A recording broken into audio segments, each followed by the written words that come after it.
This is Sadler here with USAFE, Universal Sports Access for everyone. Welcome to the Sports Desk. We are here today on this wonderful snowy Thursday, December 28th, 2023. Before we dive right in, I do want to wish everybody a Happy New Year, be safe, and drink responsibly. And if you ever do drink, make sure you have a designated driver or a cab ride home. Okay, now let's jump right in. Let's start off with some little sad news we have today in the sports world, as well as our political world.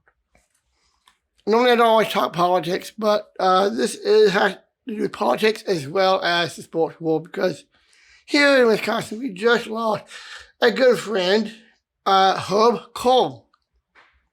He just passed away just the other day at the age of 88. Kohl actually was named, his last name is Kohl, so if you don't live in the Wisconsin area, but been to Wisconsin, or living in the United States, and gone to the Kohl Center, you should know that Kohl's last name is Kohl, and the name of the Kohl Center was named after him.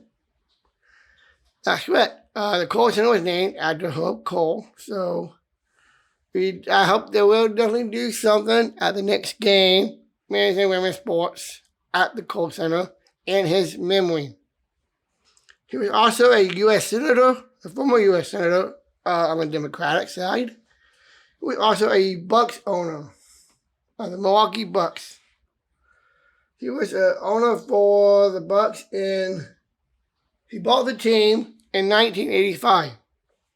He bought it for $18 million. He bought it from Jim Fitzgerald in 85, just a year after I was born. And he was going to sell it in 03, he was going to sell it in 03, but he was going to sell it to, get this, Michael Jordan. But he decided to keep it and not sell. I think that's the right call. No offense to Michael Jordan. I am a huge fan of you. So with that, we do want to say to Herb Kohl and his family, we're sorry for your loss, and rest in peace. And we're definitely going to miss you. I salute to you, Herb Kohl. Okay, let's now, since we got done with the hard part by talking about Herb Kohl's passing, how about we talk a little bit of college football? Yesterday, let's do a quick rundown on yesterday's bowl games. Yesterday's bowl game recap. Actually, we had a handful of bowl games yesterday. Put those up right here. All right, we had in the Military Bowl.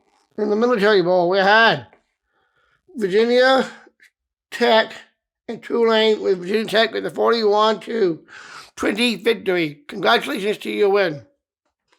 In the Louisville USC game, DirecTV Holiday Bowl, USC won 48-28 with a different quarterback, actually. And I'll tell you more about that on the other side. You also had Oklahoma State versus Texas A&M. Texas A&M did come back, but it was short. 23-31 victory Oklahoma State in the Tax Act Bowl. Congratulations for your victory. Same for the USC game. This one is a fun one for me because it's the Mayo Bowl. The Duke's Mayo Bowl. And that was West Virginia and North Carolina with a West Virginia victory. 10-30 victory. And I saw this morning on SportsCenter. They had a little a shake drinking contest with Mayo in the shakes. I kind of got a little sick at it, but hey, at least you got to see West Virginia's coach get doused. The head coach of West Virginia's head coach to be doused with a bucket of mayonnaise. Talking about one big sandwich.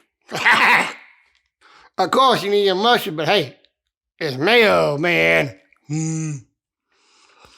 Okay. Before I go into my break for a commercial, we got a couple of people that have been benched in the NFL.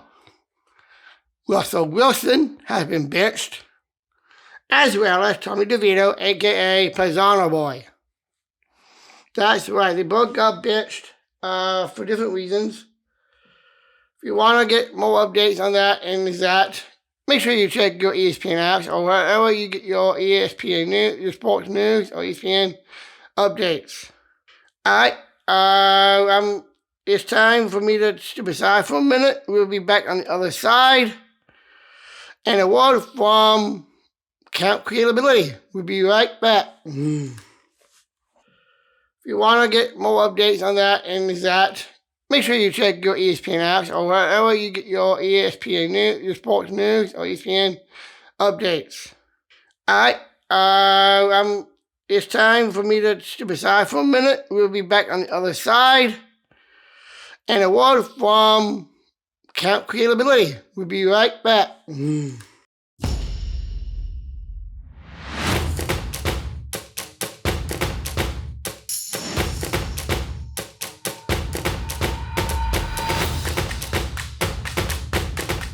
All right, and we are back with USAFE.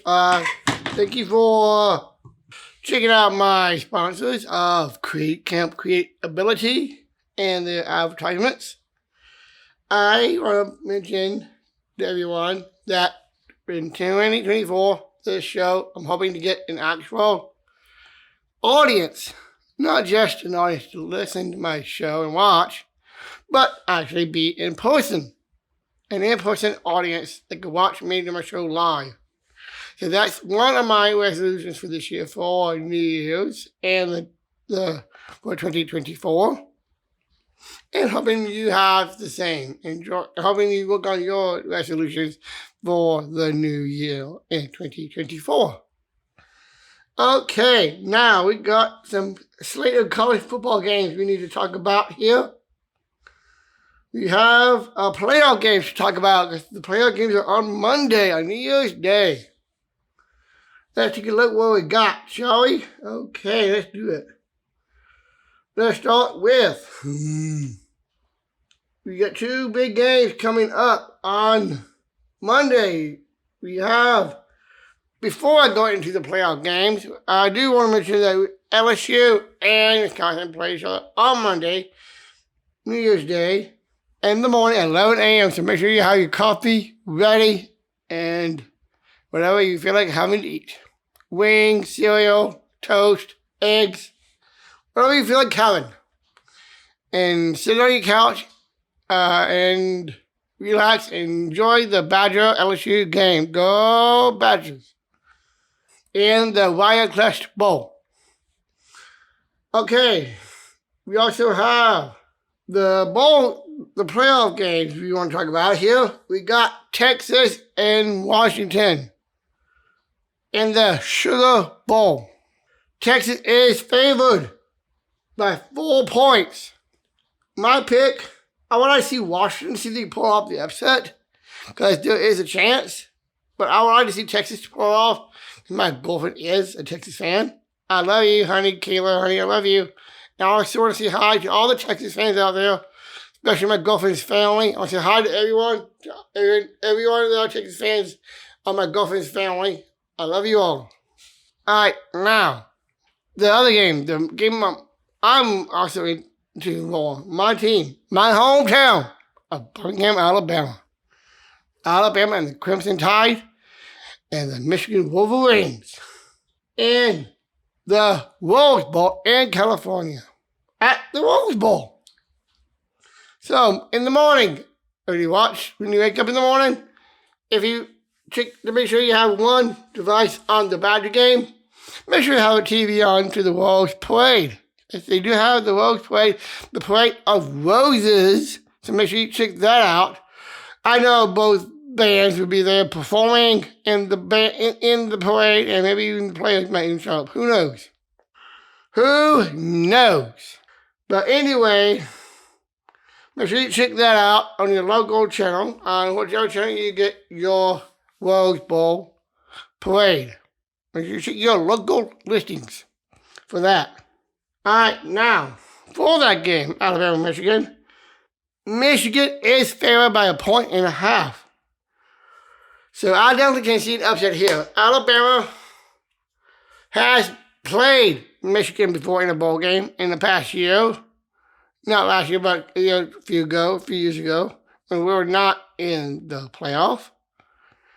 And we actually beat them in the bowl. I think it was the Cheese Bowl. I think that's correct. I'm not sure, but I can always double check that and bring that up next week as I do the recap of the playoff games and the results.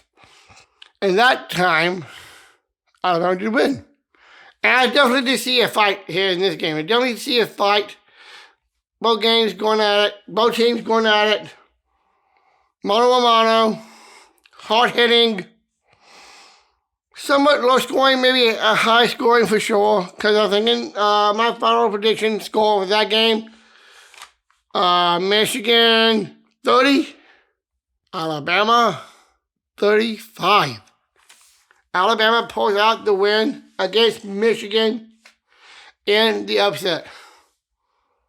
At least 30-35, but if not, my second prediction would have been 25-30 as well. And that would be my second prediction as well. In my prediction for the Texas-Washington game, again, I think I'll go with Texas in this one. But let's see what expires, shall we? Let's find out who wins. Because I know Washington is the only team out of these 4 teams that are still undefeated, actually. And I do want to bring up the fact that I know we all heard and know that Alabama got in versus over Florida State. And hey, I think they did it right. They did it right. I know Florida State and fans of Florida State would probably not like this, but if it was the other way around, we would feel that the way you guys feel now. Just think about that. Now, how about the USC Cardinals game? USC, let me pull up the final score up first. That was just last night, actually, on Wednesday night. Let me pull up those final scores, shall we? Okay, here we go. Oh, actually, I did that. I already did that on the opposite side. But USC got the W. And it looks like they got a new quarterback named Milo Morris. According to 24/7 Sports, that Lincoln Riley has named the quarterback for this year, Miller Mose, M-O-S-S, Mose, as their starting quarterback for next season. So good luck with that, you guys. Have a good one. Enjoy the rest of your new year, and let's see how this guy can do. But that's just going to the 24/7 Sports. I will definitely put the quarterback name out when it's official on ESPN. Because I am a part of ESPN. I love my ESPN. I love my job at ESPN Radio Madison. And I do want to give a shout out to everybody at ESPN Madison to have a happy new year and a safe holiday weekend and week. So with that, yesterday,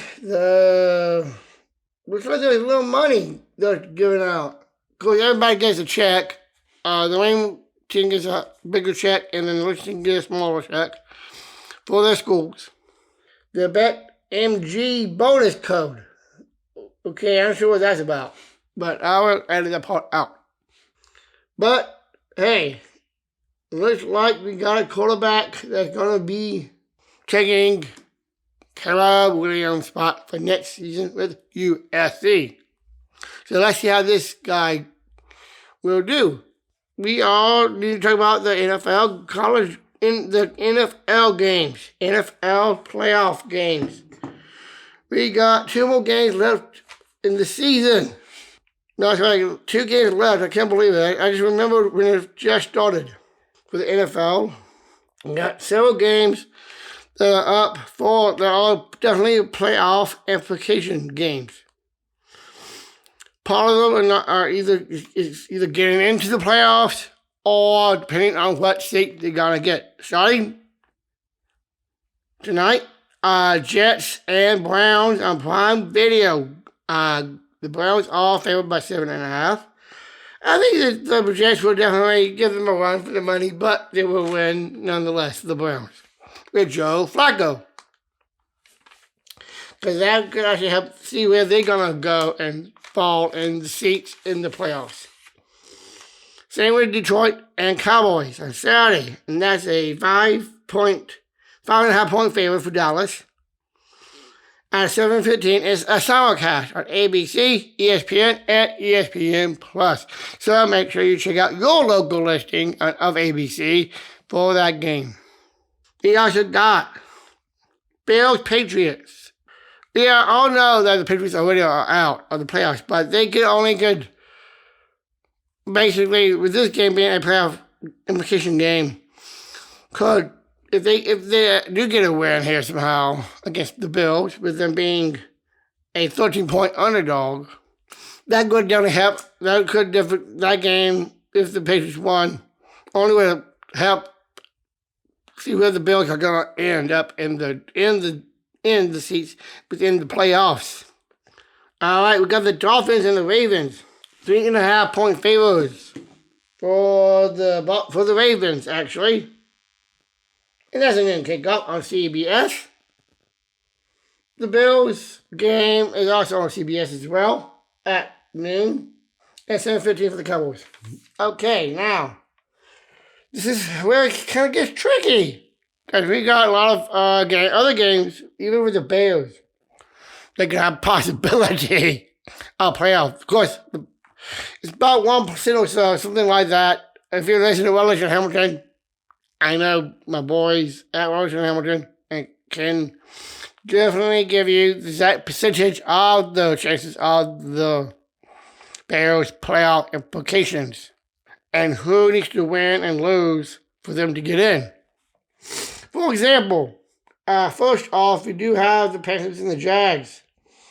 Panthers are out, but hey, they were close last week with the Packers, so this can also help out depending on Jacksonville's seeding in the playoffs as well. And maybe Houston, but I don't know about that one. Okay, same for the Giants. Like I said, that might be, I'm not sure about that one for sure, but I definitely can. Yeah, the Rams, this is one for sure, Rams Giants. Also a playoff implication type of game. Also seeding, depending on the other games, how they go. We got the Eagles and the Cardinals at home in Philly. Philly is favored by 10.5. Those Eagles can fly. They already have clinched the playoff. So if there's a loss, but I doubt that. I don't even see the Eagles winning this game more than 13 points, more than 10.5 points here. I'll predict them to blow them out. We also have the Niners. Well, the Niners and Commanders, that can be also dealing with seeding as well in the playoff. Same with the Saints-Buccaneers game. With a 2.5 point favorites. And that game is in Tampa Bay. And the Niners game is in Washington. All right, we got the Chiefs. My boy, Mahomes. And Travis Kelce, also known as Taylor Swift's boyfriend. You definitely have that. I'm definitely looking forward to that game as well. They are at 7-point favor against the Bengals. That could be a pretty interesting game. We all know that Joe Burrow is not playing. I know he had to do with his hand. We got the Broncos and the Chiefs. Broncos have a chance for playoff as well. Again, this game is A 3-point favorite, 3.5 favorite point favorite game. Again, this is all about seats in the playoffs and the wild card. And as well as the last game, the Sunday night game on NBC, Minnesota Vikings and the Green Bay Packers at Minnesota. And the both teams are 7-8. So, this is how I want to close this out for today. Because this is a playoff game for the Packers. Because they had to win out just to get in. If they lose, they are done for the season. And I know Joe Barry will get fired after either this game or the next game. More likely both games played and then will get fired.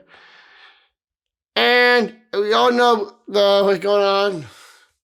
The Packers, not wanting Barry's coaching is up in the air, basically. So let's see how Joe Barry does. If he doesn't, if we do lose a game, it may not be just on the offense, but mostly on the Joe Barry freaking defense. Man, Joe, I would rather have anybody but Joe, because Joe Barry was the defensive coordinator for the Detroit Lions, the old Detroit Lions, when they went 0-16. When they went undefeated in the loss column. We don't need a coach, a defensive coordinator that does that. I just wish they never hired him, only because of that one thing, but still, we hired him. He did well for a good while, but now he's done. Barry's done. And same with Alexander. He has played his last game. And last week, he basically made himself a captain when he wasn't a captain. Running out of the field with the captain for the coin toss and nearly botched the coin toss. He actually cartels, as I said, defense. Not seen the word before, defense. And that was kind of weird. Really weird. Especially how he responded afterwards. Alright, I want to wish everyone to have a happy and safe New Year's. And I'll see you in 2024. Have a good holiday and see you next time.